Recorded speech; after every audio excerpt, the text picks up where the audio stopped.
Bonjour à toutes et à tous. Je m'appelle Zuber Lafage, je suis professeur des universités à Centrale Lille et président de l'Institut français de la construction Lille. On va démarrer aujourd'hui un webinaire extrêmement intéressant qui porte sur le hors-site. Mais tout d'abord, je vais vous présenter donc l'Institut français de la construction Lille a pour objectif de faire passer la construction Lean du stade de l'adoption pure et simple à celui de la mise en œuvre systématique et courante dans le secteur français et également francophone dans le domaine de la construction. Donc, on est vraiment ouvert sur la France, mais également sur toute la partie francophone. Nos valeurs sont partager les savoirs, les connaissances et les compétences et les savoir-faire. Deuxième valeur, c'est cultiver l'esprit d'entreprise et de l'innovation en intégrant l'esprit Lean, la philosophie Lean dans toutes les échelles. S'engager également pour la réduction du gaspillage, mais également offrir l'excellence et l'amélioration continue. Les aspects Lean sont principalement la collaboration et la chasse au gaspillage, et ce sont des choses qui sont principalement nos valeurs. Pour cela, l'Institut s'est bien organisé. Nous avons 10 bonnes raisons pour nous joindre et adhérer. Et c'est vraiment ouvert à tout le monde. Donc, d'abord, première raison, c'est de participer à une communauté d'acteurs pour faire le changement et pour être acteur du changement. Augmenter vos connaissances et vos pratiques. Vous augmentez vos connaissances, nous augmentons nos connaissances. Les connaissances sont quelque chose à partager. Favoriser les échanges d'expériences, le best practice, les bonnes pratiques. Continuerai à l'amélioration de la construction Lean. Il y a plusieurs choses qui sont liées également au Lean avec des outils, avec des méthodes, avec de recherche également. Partager une culture Lean avec plus de collègues.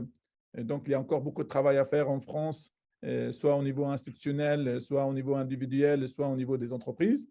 Proposer également des stratégies incluant le Lean à des parties prenantes. C'est-à-dire, dans le secteur de la construction, ça passe de l'architecte à l'entreprise, aux promoteurs immobiliers, aux banquiers, aux clients, aux entreprises de construction et également aux prestataires. Devenir un influenceur de Lean pour la construction et du vrai Lean, pour dire les choses vraiment clairement. Permettre à la construction Lean d'être comprise par le plus grand nombre, comme j'avais dit tout à l'heure, à l'échelle individuelle, mais à l'échelle privée et à l'échelle également publique, parce qu'il y a quand même pas mal de pratiques au niveau public qui sont encore intéressantes à travailler. Diffuser vos savoirs en langue française et accueillir et proposer des stagiaires et une sorte de hub pour vous et pour nous. Plusieurs partenaires nous ont déjà rejoints au niveau sponsor. Platinum, or, argent et bronze. Nous avons Timothy, nous avons Acorus, nous avons Spi Batignolles, Paris Ouest Construction, Delta Partner, Aflia, Lyon Gross, GPLIN et Ramri. Et aujourd'hui même, nous avons la chance et l'honneur d'avoir un nouveau partenaire, ce qui est IMA Construction. Et donc, c'était il y a quelques minutes, on avait la confirmation de ce nouveau partenariat. Comment avoir des informations, comment rentrer en contact avec nous, retrouver tous nos webinaires en tant qu'adhérent avec notre futur partenaire IOGA, qui nous aide vraiment à valoriser les aspects à gestion de données,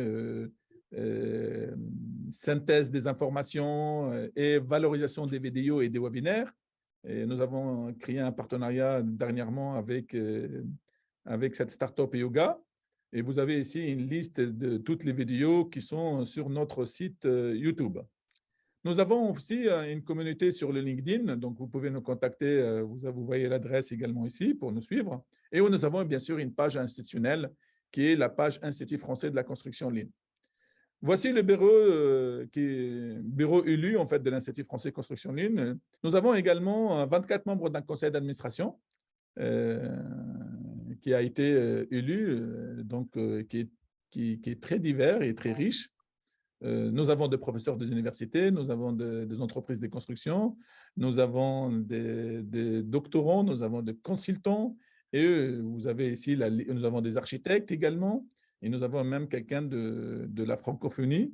Mais aujourd'hui, nous sommes extrêmement honorés, et vraiment avec toute notre sincérité, et notre transparence d'accueillir avec nous Monsieur Pascal Chazal, qui est CEO du groupe Orsite. Par ailleurs, il y a un appel d'offres, un PIA assez intéressant de l'ADEME qui porte sur le Orsite. Et peut-être il va nous parler de cet appel d'offres-là. Je pense qu'il a été parmi les experts derrière les rideaux, et donc il doit être quand même content de cet appel d'offres qui arrive à point. Le sujet qui va être présenté par M. Pascal Chazal, c'est la construction Orsite. Le bâtiment durable passe par l'industrie. À toi, Pascal. Merci Zuber pour cette introduction formidable. Est-ce que ça marche? Oui. Très bien, bonjour à toutes et à tous. Donc, ravi d'être avec vous aujourd'hui pour vous parler de la construction hors site et puis de voir le lien effectivement que l'on pourrait faire avec la construction Lean. Donc moi, je suis né dans le bâtiment et à l'âge de 18 ans, j'ai eu la chance d'aller me promener en Scandinavie, de découvrir la construction bois. C'était il y a plus de 40 ans et j'ai eu envie d'amener en France la construction bois qui était absolument inconnue à l'époque, hein, à part les chalets savoyards. Et donc, j'ai créé une entreprise que j'ai appelée Ossabois et que j'ai développée pendant 30 ans. Et Ossabois est devenue une des entreprises leaders de la construction bois en France. Et j'ai cédé cette entreprise alors qu'elle faisait 50 millions d'euros de chiffre d'affaires, elle avait 300 collaborateurs, elle avait produit à peu près un équivalent de 20 000 logements.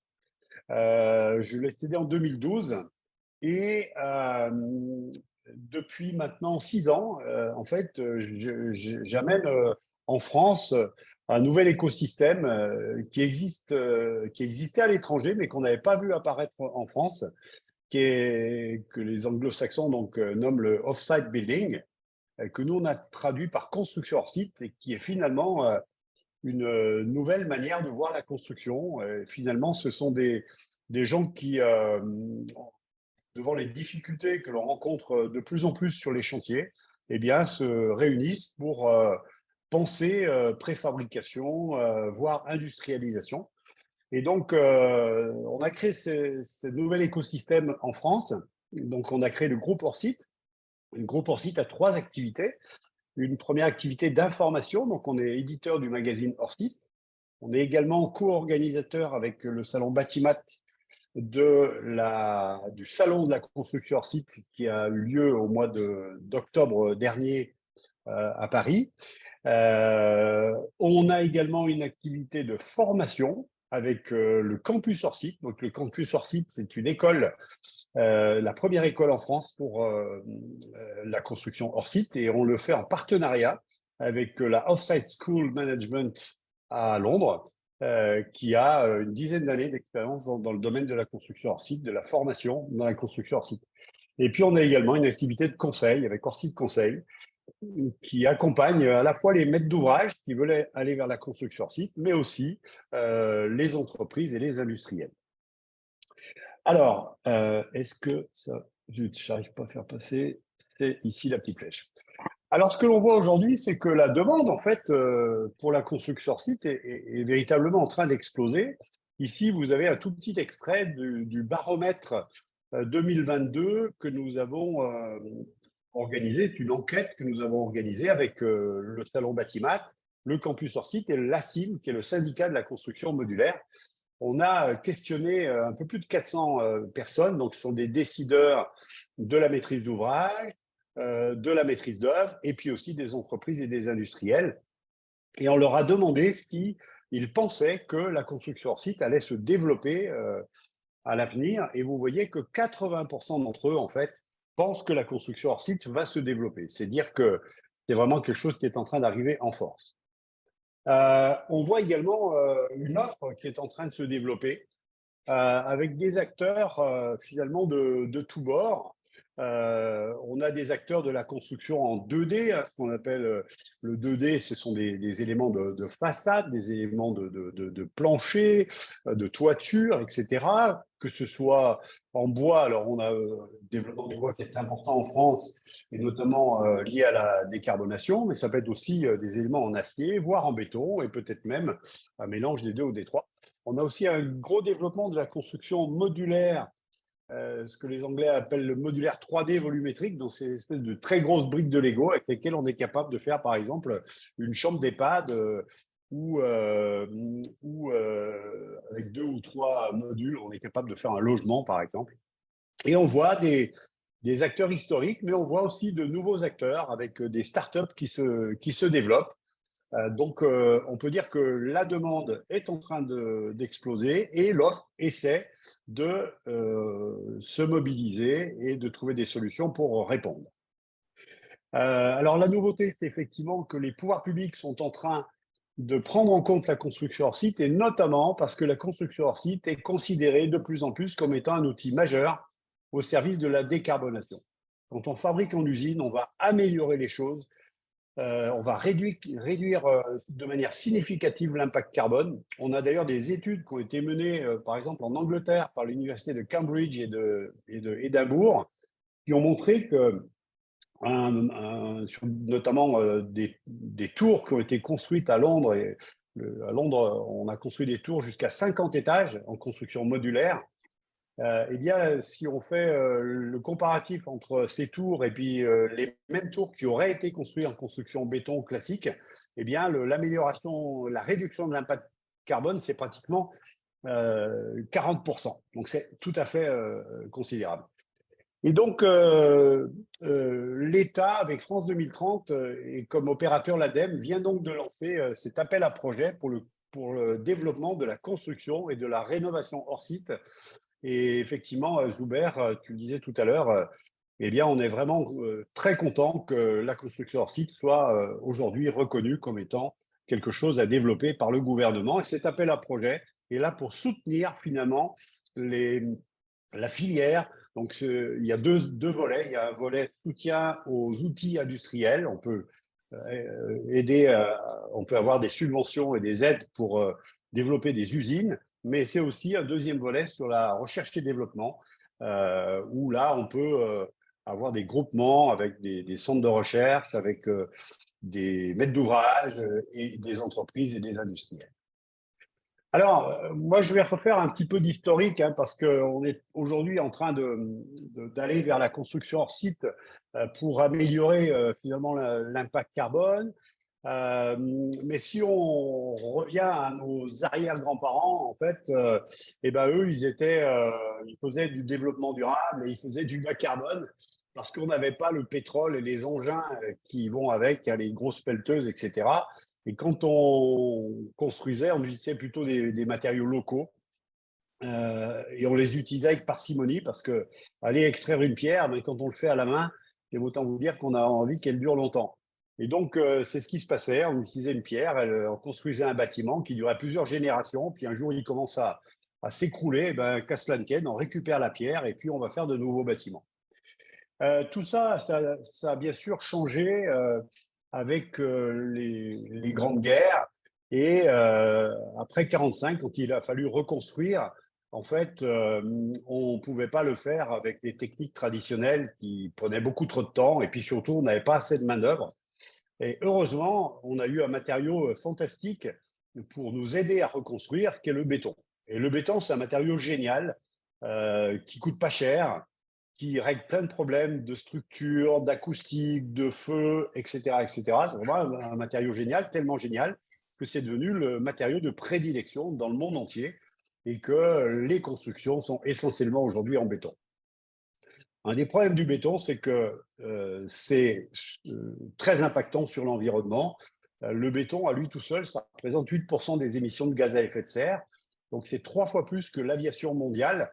Et aujourd'hui, on le sait, on ne peut plus continuer avec cette solution unique qui consiste à construire avec du béton.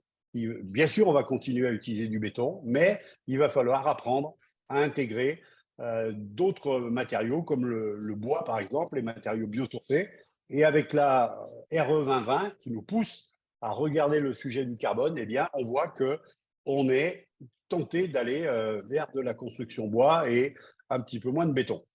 La construction bois, c'est de la construction hors site. On fabrique des éléments dans une usine et on va les installer sur le chantier. Donc ça, c'est le sujet des matériaux. Un autre sujet qui est la complexité des bâtiments. Et ça, c'est quelque chose qu'on n'intègre pas toujours dans nos têtes. C'est qu'un bâtiment aujourd'hui, ça n'a rien à voir avec un bâtiment il y a ne serait-ce que 40 ans. Alors là, je vous ai pris un exemple un peu extrême, c'est l'Empire State Building, qui a été construit en 13 mois en 1931. Vous imaginez, aujourd'hui, pour faire la même chose, il faut 5 ans. En fait, aujourd'hui, les bâtiments n'ont plus rien à voir avec ceux qu'on construisait notamment il y a seulement 40 ans. Il y a 40 ans, un bâtiment, c'était à peu près 65 à 70% de gros œuvres et seulement 30 à 35% de lots techniques et architecturaux. Ça s'est complètement inversé. Aujourd'hui, les gros œuvres ne représentent plus que 30-35% et on a 65 à 70% de lots techniques et architecturaux. Et ces lots techniques et architecturaux se réalisent sur le chantier avec tout plein de sous-traitants qui, aujourd'hui, bien souvent, ne parlent même pas la même langue. Donc, des gens qui vont faire des choses complexes et qui ne parlent pas la même langue. Vous imaginez que ça ne doit pas être simple. Le résultat, c'est qu'on a une productivité dans le monde de la construction qui est complètement en berne. On perd des points de productivité là où tous les autres domaines de l'industrie notamment, mais pas que, s'améliorent. On est à aujourd'hui pratiquement 20% de baisse de productivité en 20 ans. C'est lié à la complexité de nos bâtiments et puis à une main-d'œuvre qualifiée qui est en train de disparaître. Et tout ça, ça nous entraîne bien sûr une baisse de la qualité, une réduction, une augmentation des délais et puis une réduction des marges des entreprises. Alors, la construction hors site est considérée comme étant une des solutions d'amélioration très nette parce que finalement, on va déplacer des heures du chantier dans un atelier, dans une usine.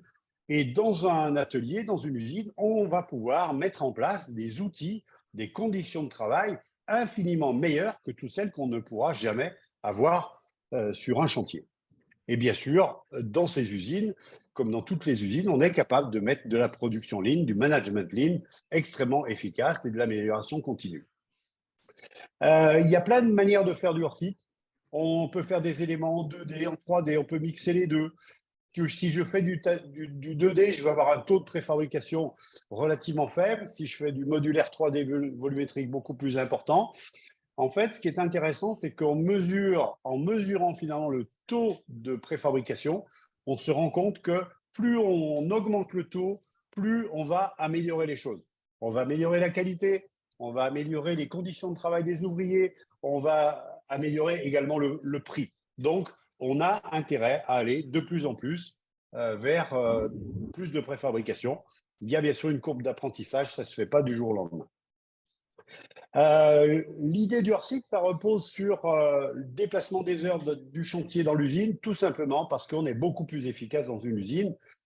Ici, on parle du taux d'efficience, hein, qui est le rapport entre les heures payées à l'ouvrier et le nombre d'heures pendant lequel il fait vraiment de la valeur ajoutée pour le client. Dans une usine, eh bien, tout est fait pour que l'ouvrier puisse être efficace et on arrive à 80 voire 85% d'efficience, c'est-à-dire qu'un ouvrier d'usine va seulement perdre 10 à 15% de son temps pour 80 à 85% de valeur ajoutée. Sur un chantier, eh bien, vous le voyez, ça fait souvent hurler le monde du bâtiment, mais c'est la réalité. Un ouvrier apporte de la valeur ajoutée seulement 20% de son temps. C'est-à-dire que 80% de son temps, en fait, eh bien, il se déplace, il va chercher des produits, il va chercher des matériaux, il cherche des informations, il porte des trucs et des machins, il fait de la manutention. Donc, l'idée du hors-site, c'est ça, je transfère des heures du chantier dans une usine pour être beaucoup plus productif. Alors, si on compare le bâtiment à l'automobile, c'est intéressant parce que regardons dans les années 80, une Renault 5, qui était une voiture extrêmement simple, coûtait 14 mois de salaire. Aujourd'hui, l'équivalent, c'est la petite Clio, qui est vraiment un objet de science-fiction. Hein. Moi, j'ai roulé avec la Renault 5 il y a 40 ans. Je peux vous assurer que on ne voudrait pas rouler avec aujourd'hui. Et pourtant, là, cette petite Clio qui est vraiment incroyable, eh bien, elle coûte 10 mois de salaire seulement. Et ça, c'est lié à l'amélioration de la productivité et à notre taux d'efficience. Si on fait le comparatif avec un logement, on a pris un logement en banlieue pour minimiser l'impact du foncier, eh bien, ça valait 5 années de salaire en 80, ça vaut 9 années de salaire aujourd'hui, et ça ne fait qu'augmenter. Donc, on a un vrai problème, et ce problème, il est lié bien sûr au coût du foncier, mais également à notre productivité globale dans le monde du bâtiment. Alors, ce qui est intéressant, c'est de regarder comment font les autres. Eh bien, aujourd'hui, si on regarde dans le monde de l'automobile, comment est-ce qu'on conçoit une voiture? Eh bien, on conçoit une voiture à partir de composants qui sont fabriqués par des équipementiers. Il y a 40 ans, Peugeot fabriquait des voitures à partir de boulons, de soupapes, de petites pièces, et ils assemblaient tout. Aujourd'hui, Peugeot ne produit que 25% de la voiture et achète 75% à des équipementiers. Et donc, ils vont faire l'assemblage de ces équipements et ça va leur permettre d'être beaucoup plus efficaces. C'est la même chose pour un avion. Un avion est conçu à partir de composants. Je ne sais pas si vous savez, mais par exemple, l'assemblage d'un Airbus A320 à Toulouse, eh bien, c'est seulement 2 journées d'assemblage parce qu'on assemble des composants à très forte valeur ajoutée qui sont fabriqués chez des équipementiers. C'est la même chose pour un téléphone, c'est la même chose pour un programme informatique. Un programme informatique, aujourd'hui, on ne code plus toutes les lignes, on va chercher des blocs de code et qu'on appelle des objets, et on va assembler les objets entre eux. Il y a un seul domaine où ça ne se passe pas comme ça, c'est dans le monde du bâtiment. Dans le monde du bâtiment, on construit sur le chantier, à partir de matériaux finalement à très faible valeur ajoutée, du sable, un drôle de bruit. Quelqu'un a un micro, voilà, merci. Donc, on construit sur le chantier à partir de matériaux à faible valeur ajoutée, le sable, le ciment, le parpaing. Les matériaux à plus forte valeur ajoutée, c'est quoi? C'est la chaudière et peut-être la menuiserie. Et en fait, ça se traduit par beaucoup d'heures sur le chantier. Donc, la question, c'est est-ce qu'on serait capable de concevoir et de construire des bâtiments à partir de composants qu'on pourrait fabriquer dans une usine? Eh bien oui, c'est tout à fait possible. Et si on réussissait à faire ça, concevoir des bâtiments à partir de composants, un petit peu la démarche de la programmation orientée objet qu'on a amenée dans l'informatique il y a une trentaine d'années, eh bien, on arrêterait finalement de coder toutes les lignes, ça veut dire de faire sur le chantier à partir du sable et du ciment, et on serait beaucoup plus efficace. Et ça nous permettrait de développer de véritables industries pour produire les éléments. Alors, je ne vais pas vous faire l'affront de vous expliquer ce qu'est le Lean, mais c'est bien le Lean qui a fait évoluer le monde de l'automobile et bien d'autres domaines. Et le Lean, ça repose effectivement sur la première chose, c'est la satisfaction du client, le trépied que Dominique va bien reconnaître du qualité, coût et délai. Avec finalement en mettant le client au centre de ses préoccupations, en cherchant l'élimination des gaspillages, l'amélioration des processus, eh bien, on va faire de l'amélioration continue et passer de la 205 à 208 aujourd'hui. Quand vous les regardez toutes les deux, ben, c'est plus du tout les mêmes voitures. Elle est infiniment mieux aujourd'hui. Elle coûte en plus moins cher. Donc, l'idée, c'est est-ce qu'on est capable de mettre en place des processus dans le monde du bâtiment? Et bien sûr, on en est tout à fait convaincu. Ce que l'on voit, c'est que l'amélioration de la productivité, elle est également liée à la pénétration du digital et du numérique dans les activités. Et là, on voit clairement que la construction est le bon dernier de la classe en termes de pénétration du digital. On est aujourd'hui même derrière l'agriculture. Il y a beaucoup de gens qui portaient beaucoup d'espoir sur le BIM. Ça a commencé il y a une dizaine d'années, mais on voit aujourd'hui qu'il y a beaucoup de déçus avec le BIM parce que finalement, le BIM ne nous apporte pas autant d'amélioration et autant d'avantages qu'on aurait pu l'espérer. Et en fait, ça tient à quoi? Ça tient essentiellement à nos méthodes et à nos organisations. Dans le monde du bâtiment, les organisations, ce sont des organisations segmentées par métier, avec un petit peu chacun pour soi. Un système réglementaire et assurantiel nous oblige à nous protéger les uns par rapport aux autres, le maître d'ouvrage par rapport à la maîtrise d'œuvre, la maîtrise d'œuvre par rapport aux entreprises. Et ces organisations segmentées sont des véritables freins à la pénétration du numérique et bien entendu à l'industrialisation. Et puis aussi, on a l'habitude de faire des prototypes tout le temps. On entend ça régulièrement. Ah, pour faire le meilleur projet pour mon client, je repars d'une feuille blanche et je vais faire un véritable prototype pour lui. Et c'est comme ça que je vais pouvoir lui répondre de la meilleure manière. En fait, un prototype, quand on voit ici la fondation Louis Vuitton, quand on fait un bâtiment comme celui-ci, d'ailleurs qui a été dessiné en BIM à un très haut niveau de détail, on peut le faire parce qu'on a beaucoup de moyens. Mais ce n'est pas vraiment ce que l'on réalise tous les jours. Ce que l'on réalise tous les jours, c'est plutôt des bâtiments pour faire des logements, pour faire des écoles, pour faire des hôpitaux. On n'est pas en train de faire des œuvres d'art. Et au final, on retrouve beaucoup d'éléments finalement répétitifs. Et quand on regarde les bâtiments qui sont faits aujourd'hui, finalement, ce ne sont pas des œuvres d'art, c'est des bâtiments plutôt simples. Et pour autant, on fait des prototypes. C'est-à-dire que ce bâtiment-là, vous avez devant les yeux, c'est un pur prototype.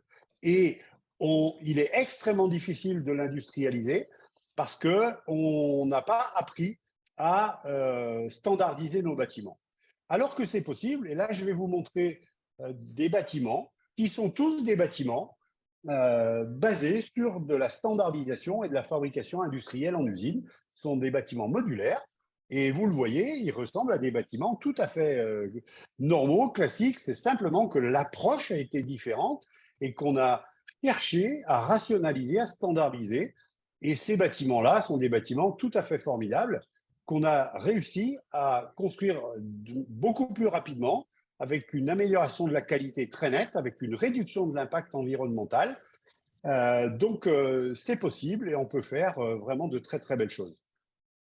Sauf que nos organisations segmentées, nos habitudes de faire des prototypes, finalement, nous amènent à faire des choses qui ne permettent pas l'industrialisation. Et ici, je vous donne un exemple d'une résidence étudiant. Alors, une résidence étudiant, normalement, c'est très cramé. Hein. On a des chambres de 18 mètres carrés à peu près. Et si je regarde ce plan d'étage, là, je vois que j'ai une chambre orange qui est gauche, une chambre bleue qui est droite, une chambre verte qui est les personnes handicapées, puis j'ai une chambre rouge ici qui est dans un angle avec une limite de propriété. Mais la vérité, c'est que quand je regarde ça avec un œil d'industriel, je vais me rendre compte qu'en réalité, j'ai 19 typologies de chambres sur mon étage. Pour faire pratiquement toujours la même chambre, hein. Ce n'est pas parce que je veux faire des chambres différentes. Ce sont nos habitudes et nos organisations qui nous amènent à ça. Je retrouve également 9 typologies de salles de bain pour faire toujours une salle de bain dans laquelle je vais avoir une douche, un WC, un lavabo. 9 typologies. Si je continue, eh bien, je me rends compte que chaque chambre est différente. Et là, si je veux dessiner chaque chambre avec un niveau de détail de BIM extrêmement élevé pour qu'en usine, je puisse produire efficacement, eh bien, je ne peux pas amortir mon coût d'étude. Donc, il n'y a aucune chance de réaliser un bâtiment comme celui-ci efficacement, industriellement.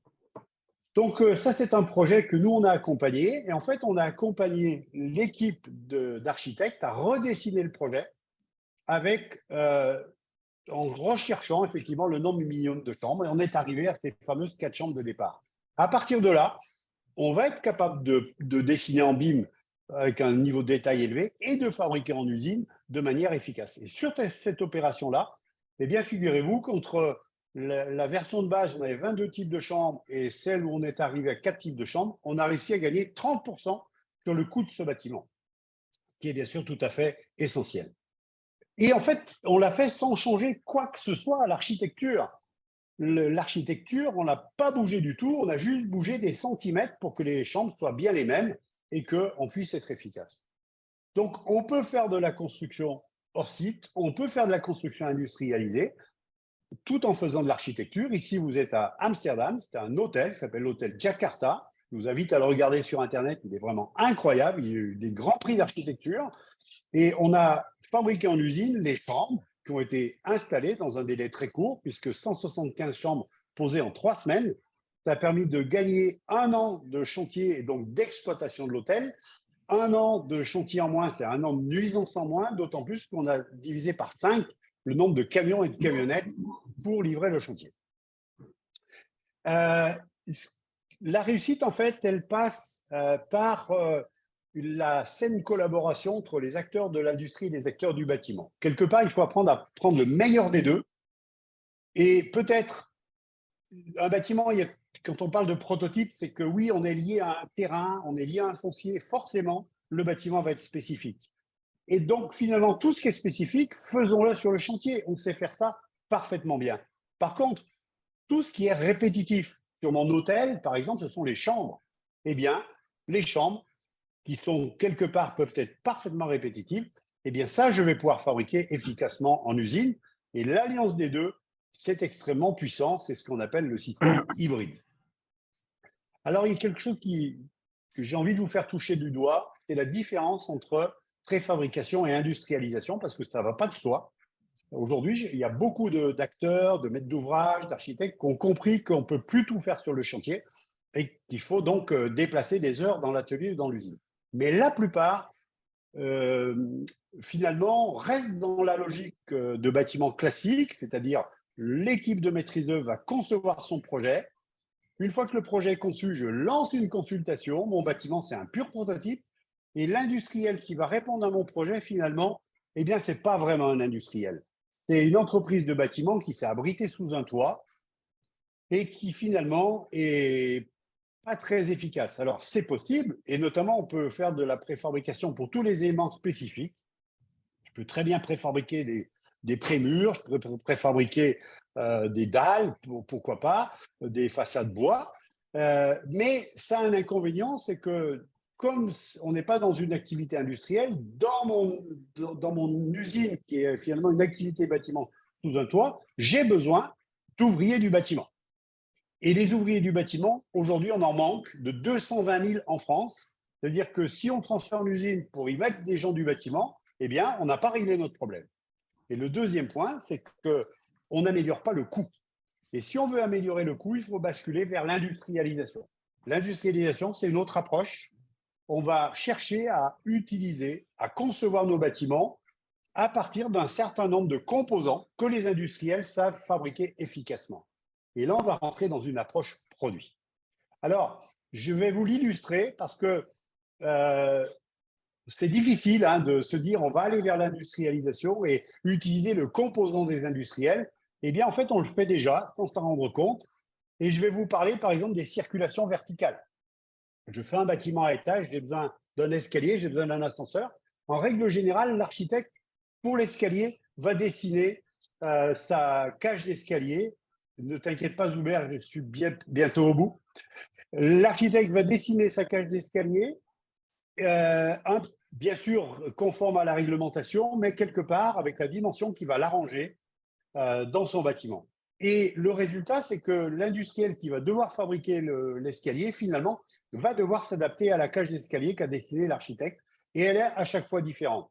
Moi, j'ai visité un préfabricateur d'escalier qui fait 12 000 escaliers par an, 12 000 escaliers sur mesure. Alors que le même architecte, s'il a besoin d'un ascenseur, en fait, il ne va pas dessiner la cage d'ascenseur et ensuite demander à M. Connet ou M. Otis de lui fabriquer l'ascenseur qui rentre dedans.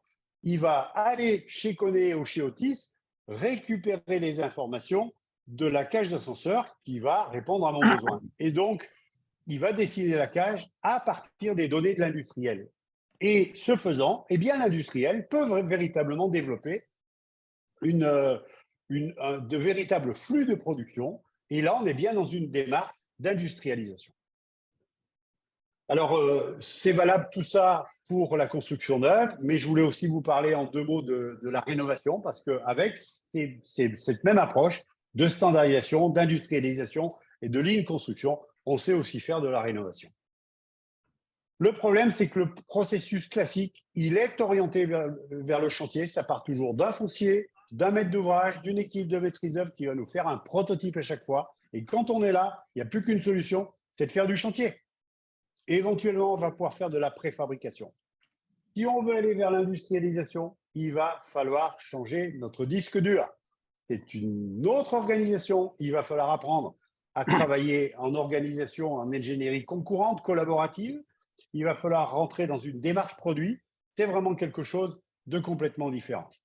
Alors peut-être pour terminer, la clé du succès de la construction hors site, c'est qu'il faut avoir conscience que c'est un vrai changement de paradigme. Il faut apprendre à penser préfabrication plus que chantier et dès le premier coup de crayon, favoriser le mode collaboratif.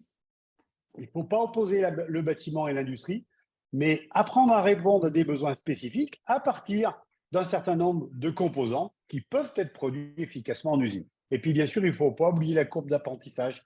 Il faut se former, il faut être accompagné. Et finalement, fabriquer en usine, ce n'est pas le plus difficile. Ce qui est le plus difficile, c'est de mettre en place la culture et le management de projet qui va rendre possible l'industrialisation.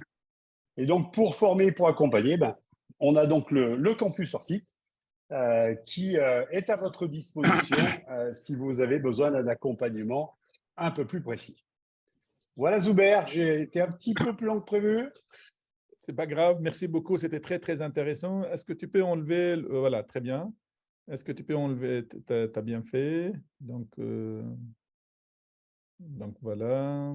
Merci de ne pas mettre vos micros, s'il vous plaît. Monsieur Hatem Saidi, est-ce que vous pouvez enlever votre micro, s'il vous plaît? Merci beaucoup, Pascal.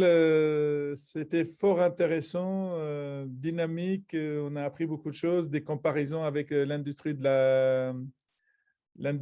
automobile et l'aéronautique, des comparaisons également au niveau international. Il y a plusieurs questions qui me viennent directement pour moi via WhatsApp, mais j'ai déjà Monsieur Charour, le professeur Issam Charour, qui peut poser directement sa question, s'il veut. Bonjour et merci pour cette présentation très, très intéressante. En fait, si on regarde le marché du bâtiment aujourd'hui, il est beaucoup sur la question de rénovation, ce que vous avez abordé à la fin de votre présentation. Est-ce qu'il est possible de nous dire un peu plus aujourd'hui qu'est-ce qu'il doit apporter, où est-ce qu'on est aujourd'hui de l'industrialisation dans le domaine de la rénovation? Et merci. Oui. Alors effectivement, donc on parle beaucoup de rénovation thermique, c'est l'enjeu de la décennie, hein, clairement, c'est d'accélérer très, très, très, très fortement sur la rénovation thermique. On a vu par exemple le groupe Action Logement qui vient d'annoncer son plan de décarbonation avec des ambitions extrêmement fortes. Et quand on regarde le volume de la rénovation thermique qu'il va falloir faire, c'est gigantesque. Et clairement, les ouvriers que nous avons aujourd'hui capables de réaliser ça sur le chantier à 100%, ils ne sont pas du tout assez nombreux pour pouvoir répondre à ces besoins.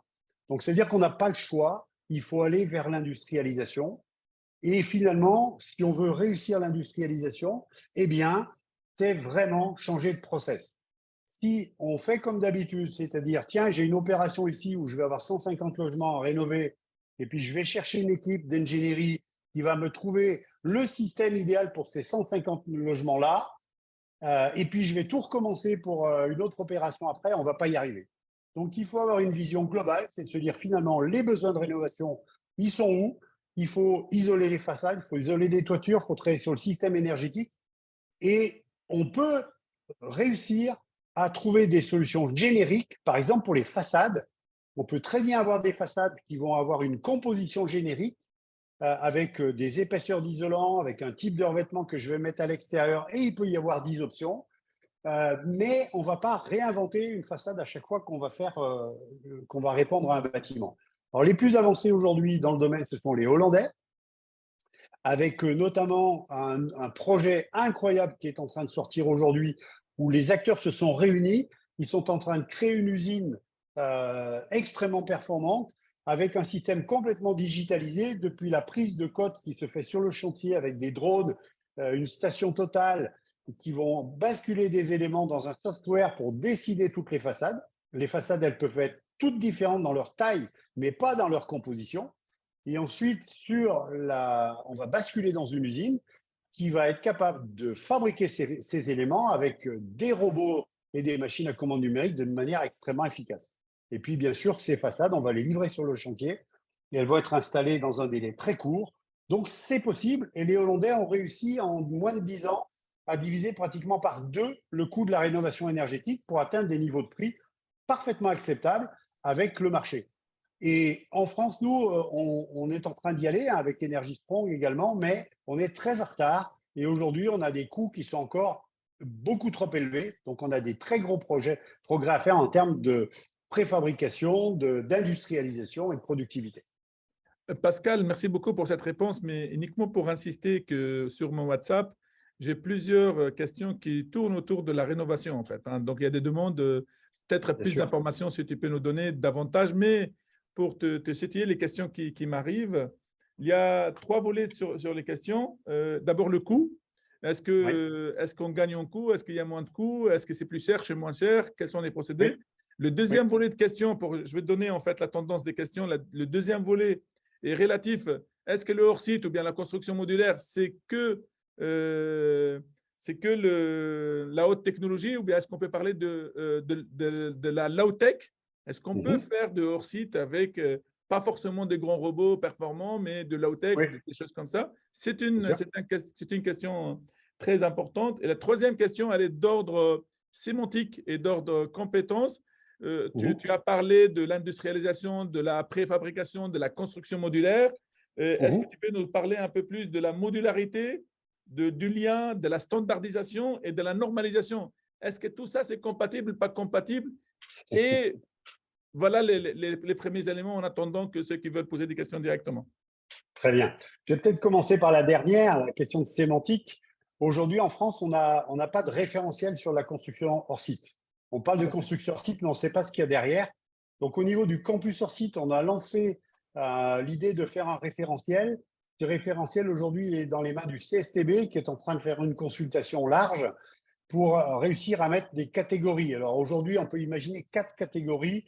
La première, c'est ce qu'on appelle le modulaire 3D volumétrique, c'est ces grosses briques de Lego, extrêmement complexes, avec beaucoup de transferts des heures dans l'usine. Ensuite, il y a les éléments en 2D, qu'on connaît plus, l'ossature bois, etc. Ensuite, on va avoir des éléments structurels simples, des poutres, des poteaux, des choses comme ça. Et puis, les éléments non porteurs, comme par exemple des salles de bain préfabriquées ou des gaines techniques. Et donc, en fait, effectivement, c'est très important d'avoir un langage commun et notamment, si on veut maîtriser, mesurer le taux de préfabrication, eh bien, encore faut-il avoir des références. Donc, ça, c'est la première question. La dernière question. Je vais passer ensuite à la première qui est sur le coût. Et donc, sur le coût, eh bien, en fait, plusieurs réponses à ça. Si vous voulez rien changer à vos habitudes et faire des bâtiments avec la logique immobilière qui existe depuis toujours chez nous, ça veut dire je pars du foncier, l'architecte dessine, il va jusqu'à un DCE complet et ensuite on va chercher l'industriel, et bien là, vous n'avez aucune chance d'être moins cher en construction hors site. Aucune. Continuez à faire du chantier.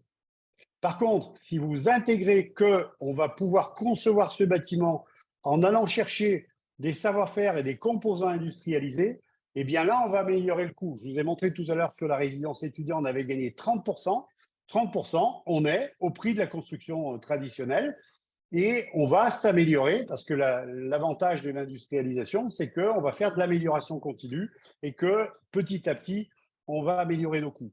Et puis aujourd'hui, il faut bien le reconnaître que la construction classique et traditionnelle, eh bien, elle a augmenté dans des proportions tout à fait considérables, tellement considérables d'ailleurs qu'il y a bon nombre de produits qu'on ne sait plus faire. Aujourd'hui, on ne sait plus faire de logements abordables pour des gens avec des faibles revenus. C'est un drame. Les bailleurs sociaux ont de plus en plus de mal de rentrer dans leur budget. On a même certains promoteurs immobiliers qui sont en train d'arrêter les projets parce que c'est devenu trop cher. Donc, la construction hors site aujourd'hui est en train d'arriver à des niveaux de prix qui sont très intéressants. Maintenant, la dernière question, c'est le low-tech. Alors, effectivement, la construction hors site, on parle beaucoup d'industrialisation, on parle beaucoup de digital, mais ce n'est pas pour autant qu'on ne peut pas faire des choses low-tech. Alors, par exemple, il y a un fabricant suisse qui s'appelle Erne, qui fait des murs empilés. Et en fait, il tasse la terre avec un robot. C'est incroyablement efficace. Et donc, il va chercher finalement un matériau qu'est la terre pour faire de la construction hors site préfabriquée. Donc, bien sûr, on peut faire des choses low-tech. Il y a un développement, par exemple, d'un truc auquel moi, je ne croyais pas du tout il y a 20 ans. Et je suis tellement content que ça marche. Ce sont les maisons en paille, par exemple. on est capable de faire aujourd'hui des murs en ossature bois remplis de paille. Il y a des gens qui ont développé des techniques pour le faire. C'est parfaitement low-tech et ça répond à des besoins et c'est vraiment formidable. Donc, ce n'est pas antinomique. C'était l'idée, je vais transférer des heures dans une usine et si je peux le faire low-tech, eh ben, tant mieux. Et bien sûr, en boucle courte. Merci beaucoup, Pascal. Là encore, j'ai une autre série de questions. Je les synthétise pour que ça soit homogène pour toi. Elle est de 4 volets. Le premier volet, la question, est-ce qu'il y a un marché pour le hors-site? D'abord, est-ce que ce marché-là, il est français ou bien il est européen? Parce que tu as donné des exemples sur l'Hollande, mais est-ce qu'il est en France? Est-ce qu'il y a un marché? Même en France, est-ce qu'il est du côté de la région parisienne ou bien d'autres régions qui sont liées à des densités, à des incitations en fait régionales ou bien liées en fait à des problèmes particuliers? Ou bien est-ce qu'il y a également dans cette notion de marché qui est importante au niveau de la question, est-ce qu'il y a est-ce qu'il y a une cible? Est-ce que ce sont les étudiants? Est-ce que ce sont les stades? Est-ce que ce sont les prisons? Est-ce que ce sont les collèges? Est-ce que ce sont les EHPAD? Est-ce qu'il y a quelque chose de spécifique vu de ton expérience? Ça, c'est sur le volet marché. Tu préfères que je te donne les questions au fur et à mesure ou... Oui, je préfère parce que là, je ne vais pas y arriver. D'accord. Je te laisse Si la je peux première. répondre à celle-ci déjà. Alors, en fait, les marchés, vous l'avez vu tout à l'heure, on a questionné avec le baromètre hors site et 80% des acteurs qui ont répondu, et c'était un panel très large, de plus de 400 acteurs de la maîtrise d'ouvrage, de la maîtrise d'œuvre, ils ont répondu à 80%, la construction hors site va se développer. On en est convaincu. Donc, les marchés existent, la demande, elle est de plus en plus forte et elle est vraiment partout. Alors, c'est vrai que, par exemple, moi, quand j'ai commencé à faire de la construction modulaire il y a une quinzaine d'années, j'ai commencé à faire des résidences étudiants et des résidences étudiants dans des campus, là où il y a de la place. Et je ne m'attendais pas du tout à ce que la construction modulaire, par exemple, se développe en cœur de ville. Aujourd'hui, à Londres, par exemple, la constructeur, plus les terrains sont contraints, plus c'est difficile, plus on fait de la construction modulaire. Pourquoi? Parce qu'on n'a pas besoin de grosses installations de chantier, on va très vite. Les industriels sont capables de livrer les modules la nuit et les posent le matin. Donc, ils divisent par 10 les nuisances pour le chantier. Mais on voit aussi en territoire rural, on a par exemple des acteurs de la résidence senior qui sont en train de se développer dans le monde rural et qui choisissent justement la construction modulaire parce que ça leur permet de maîtriser les coûts de construction avec un système fiable. Donc, ça peut vraiment se développer partout. Bien sûr, les acteurs ne vont pas être les mêmes. Ceux qui vont répondre à 3 maisons en milieu rural, ça ne sera pas les mêmes que ceux qui vont répondre à une tour de 50 étages au cœur de Londres. Donc, il y a des entreprises qui vont s'adapter à différents marchés. Alors, si on parle de la construction modulaire 3D, c'est quelque chose sur lequel il y a beaucoup de gens qui font beaucoup d'espoir parce qu'on va transférer beaucoup d'heures dans l'usine. Clairement, la construction modulaire 3D, ça s'adresse à des marchés très spécifiques sur lesquels on va retrouver du volume et de la répétitivité. Donc oui, Zuber, quand tu parles de prison, oui, c'est très intéressant de faire de la construction modulaire. Quand tu parles d'EHPAD, quand tu parles de résidence étudiant, quand tu parles d'hôtellerie, ça a beaucoup d'intérêt d'être développé avec de la construction modulaire parce qu'il y a du volume et de la répétitivité. Et ça, c'est la base de l'industrialisation. Deuxième question, merci beaucoup pour cette réponse. Deuxième question, la construction, c'est un ascenseur social. Oui. Est-ce que la construction hors site gardera cette notion d'ascenseur social ou bien elle va modifier le paysage de tout ce qui est ressources humaines et cette ascension sociale qui est assez importante traditionnellement, historiquement, qui est associée à la construction? Oui. Alors, vous savez quand même qu'aujourd'hui, dans le monde du bâtiment, on manque de plus de 220 000 emplois. Les anciens, ils sont en train de partir à la retraite et les jeunes, ils ne sont pas attirés par le monde du bâtiment. Ils ne sont pas attirés parce que c'est un environnement difficile, parce qu'il faut faire beaucoup de déplacements, etc., etc., etc. Et en fait, on voit, nous, les acteurs de la construction hors site, qui vont finalement fabriquer des éléments de maison dans une usine, notamment la construction modulaire, qui aujourd'hui ont vraiment beaucoup de succès. Et il y a vraiment tout plein de gens, des jeunes, des moins jeunes, des demandeurs d'emploi, qu'on n'arrivera pas à amener sur un chantier pour tout un tas de raisons, parce qu'ils trouvent trop dur, parce qu'il y a trop de déplacements, parce qu'ils ont une vie, ils ont plus de vie familiale. Je pense notamment aux femmes. Le taux d'utilisation des femmes sur un chantier, il est de à peine 1%, c'est extrêmement faible. Eh bien, en fait, les femmes, on va pouvoir les amener dans une usine. Les Suédois, par exemple, aujourd'hui, sont en train de rechercher la parité homme-femme dans le bâtiment et ça passe par les usines qui fabriquent des composants. Donc, oui, bien sûr, et encore plus, je pense qu'on peut attirer des jeunes, on peut attirer des gens en difficulté dans des usines pour fabriquer des éléments pour le bâtiment. Il y a une question dans les participants qui est liée à cet aspect ouvrier et cet aspect social. Est-ce qu'il va falloir faire des formations spécifiques pour les ouvriers pour qu'ils apprennent des connaissances et des compétences pour leur site? Ou, et combien de temps le hors-site actuellement il pénètre au niveau du marché, quoi? Quel est le pourcentage par rapport au traditionnel? Est-ce qu'il y a une évolution selon toi? Le pourcentage aujourd'hui reste relativement faible. Si on cumule tous les systèmes de préfabrication béton, ossature bois, construction modulaire, salle de bain préfabriquée, etc., on est à peine à 10% du marché. D'accord. 7 à 8% du marché, donc c'est très faible. Donc le potentiel de progression, il est tout à fait gigantesque. Et bien sûr, ça va passer par la formation. Et la formation, elle doit être à tous les niveaux. Avec le campus hors site, nous, on forme plutôt les décideurs, les managers, leur faire comprendre le changement de culture. C'est avant tout un changement culturel. On a besoin, bien sûr, de reposer tout ça sur les connaissances bâtiment. Il faut d'abord avoir une connaissance bâtiment, mais c'est en même temps la construction hors site à mi-chemin entre l'industrie et la construction de bâtiments. Et donc, finalement, les gens doivent être, s'ils viennent du bâtiment, il faut qu'on leur explique qu'est-ce que c'est que l'industrie. S'ils viennent de l'industrie, il faut qu'on leur explique qu'est-ce que c'est que le bâtiment. Et ça, à tous les niveaux. Donc, les besoins de formation, ils sont gigantesques, ils sont à tous les niveaux. Merci beaucoup. La troisième question, elle est relative au BIM. Alors maintenant, c'est vu parfois comme une contrainte, et surtout pour les PME. Et quel est, selon toi, est-ce qu'il y a un lien entre BIM et hors-site? Quel est l'accueil en fait des architectes à cette notion de hors-site? Est-ce qu'ils sont moteurs? Oui. Je parle de la France spécifiquement. Oui. Donc, ça, c'est une question qui revient souvent. Et puis, la dernière qui est liée à ça, quels sont les acteurs actuellement de hors-site? Est-ce qu'on va retrouver les mêmes majeurs ou bien est-ce qu'il y a une transformation du secteur?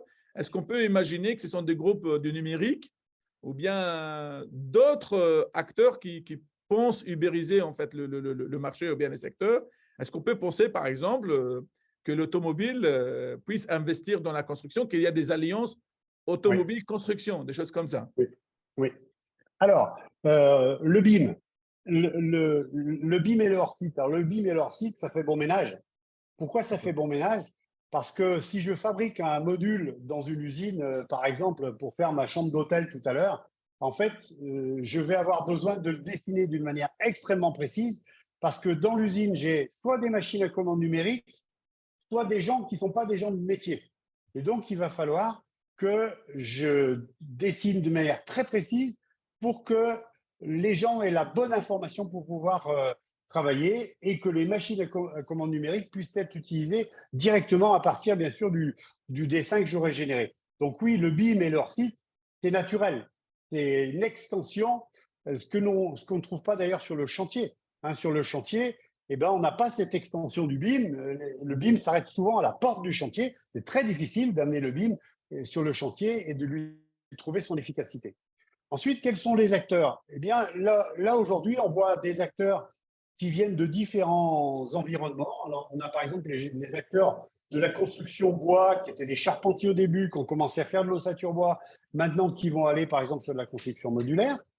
On a également toutes les entreprises de la construction qui s'y intéressent. Bouygues, par exemple, a annoncé qu'ils allaient faire 30% de construction bois d'ici 2030. Donc, ça sera du hors-site. donc ils sont en train de s'y intéresser. Et puis, effectivement, la question qu'on peut se poser, c'est est-ce qu'on ne va pas voir arriver des acteurs qui viennent d'autres domaines, comme l'automobile, comme le naval, comme l'aéronautique. Il faut savoir que, par exemple, l'automobile, avec le développement de la voiture électrique, va nous faire perdre 100 000 emplois dans l'automobile dans les 10 ans qui viennent. Et on a des acteurs de l'automobile qui s'intéressent au monde de la construction. Je vais vous en citer un qui n'est pas très connu dans le monde du bâtiment, qui est très connu dans le monde de l'automobile. C'est un des numéros 1 mondiaux de la fixation dans le domaine de l'automobile. C'est une entreprise qui s'appelle A. Raymond, qui est à Grenoble, qui a 27 usines dans le monde. Eh bien, A. Raymond vient de s'engager vers la construction site, est en train de développer son savoir-faire de fixation dans le monde de la construction site.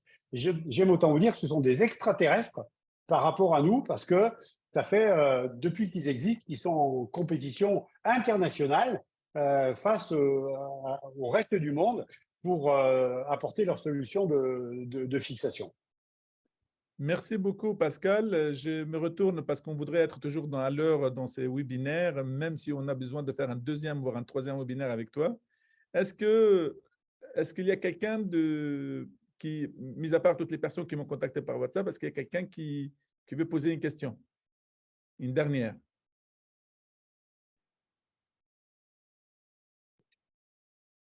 Un, deux, trois.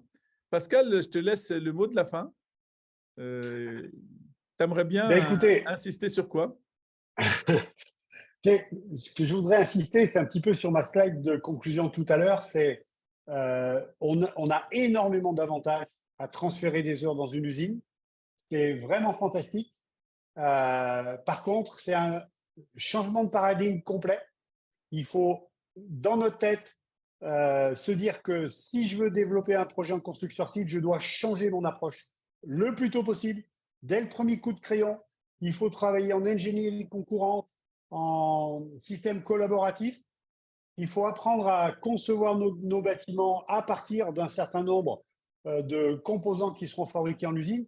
Et alors, Zuber, j'ai trouvé une petite anecdote qui permet d'illustrer un peu le propos. Je dis souvent aujourd'hui, la construction hors site, c'est finalement apprendre à concevoir des bâtiments à partir d'un certain nombre d'objets qui seront fabriqués en usine. Et ça, c'est arrivé dans l'informatique il y a 30 ans. Au début de l'informatique, l'informaticien codait toutes les lignes. Et bien sûr, c'était très long. Et puis, il y avait plein d'erreurs parce que comme on codait tout, il y avait le risque d'avoir des erreurs. Et puis, un jour, il y a des informaticiens qui se sont mis à se dire, mais en fait, il y a des choses qu'on fait toujours pareil. Eh bien, en fait, ils ont codé un bloc de lignes et ça devient un objet. Et je ne code plus toutes les lignes, je vais chercher mes objets et je les assemble entre eux. Ça a multiplié par 10 la capacité des informaticiens et ça a amené beaucoup de qualité et beaucoup de fiabilité dans les programmes informatiques. Eh bien, la construction site, c'est apprenez à concevoir à partir d'objets. Et la conception, construction orientée objet. Si je peux résumer, je crois que ça serait ça la définition. Merci beaucoup, Pascal. Merci infiniment pour cet exposé, cet échange, ce partage dynamique. On voit ta passion et ça fait vraiment plaisir. Et on voit que tu partages tes connaissances et tes compétences. Merci infiniment et à très, très vite. Et à votre disposition. À la prochaine. Merci encore, Pascal. Merci encore. À votre disposition. Et au revoir à tous. Et au prochain webinaire. Merci. Au revoir.